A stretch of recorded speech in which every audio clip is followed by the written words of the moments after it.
Welcome back sa aking channel. Eman Bacosa Pacquiao nag-react sa bansag sa kanya na Piolo Pacquiao dahil sa pagkakahawig nila ni Piolo Pascual.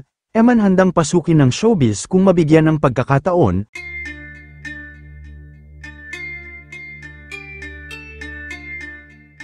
Nakarating na nga kay Eman Bacosa Pacquiao ang mga komento ng netizens sa kanya at bansag na Piolo Pacquiao dahil sa pagkakahawig niya daw kay Piolo Pascual. Ito'y matapos mapansin ang kanyang gwapong itsura. Matatandaan na binansagan na Piolo Pacquiao si Eman nang lumaban siya ng boxing sa Thrilla in Manila 2 sa Araneta Coliseum, Quezon City, noong October 29, 2025. Napansin kasi agad ng netizens after ng kanyang laban at nang ma-interview siya ng media, na may pagkakahawig daw sila ni Piolo, dahil sa angking kagwapuhan nito, na agad naman sinang-ayunan pa ng maraming netizens, hanggang sa dinagsa na nga si Eman ng mga positibong komento.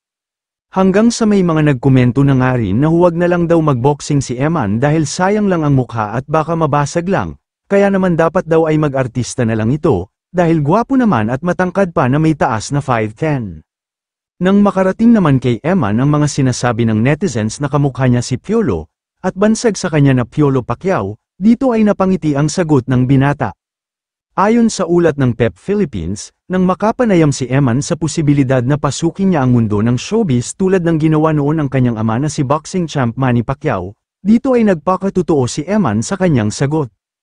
Aniya, open naman po ako kung may opportunity, pero syempre, kailangan ko rin kasi paghandaan muna at mag-focus sa boxing. Tanong pa sa kanya, kung hindi pag-aartista, tatanggap ka ba ng mga product endorsement? Sagot ni Eman, basta po aligned sa values ko and kung naniniwala ako dun sa produkto, huwag lang po sugal or kahit anong negative na bagay. Sa naging sagot naman ni Eman ay marami ang humanga dahil napaka-humble daw talaga nito, na mas lalo daw nagpagwapo sa kanya. Samantala, sa kabila ng pagkakaroon niya ng boxing career, ay hindi naman pinababayaan ni Eman ang kanyang pag-aaral. Sa ngayon ay nasa grade 11 na si Eman at Technically Vocational Livelihood ang kanyang kurso sa ALS o Alternative Learning System. Kayo mga ka-showbiz, anong masasabi nyo sa ating showbiz topic ngayon? Kung may opinion kayo ay magkomento lang kayo sa aking comment section. At syempre kung bago pa lang kayo sa aking channel ay mag-subscribe na kayo para lagi kayong updated sa mga showbiz trends na ina-upload ko. Maraming salamat po.